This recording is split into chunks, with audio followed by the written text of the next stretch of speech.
Thank you Ramkumar. Live பாப்பாக்கு உடம்பு சரியில்லை, ஸோ கொஞ்சம் பிரேக்.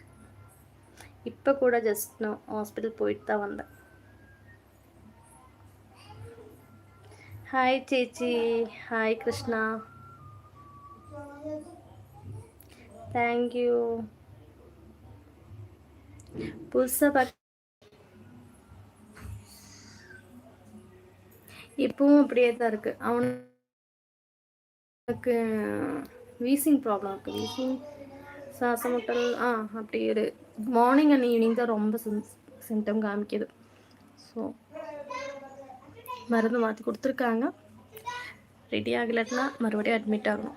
1 டே அட்மிட் ஆனால் மறுபடியும் ரெடி ஆகலைன்னா அட்மிட் ஆகணும்னு சொல்லியிருக்காங்க. பார்க்கலாம்.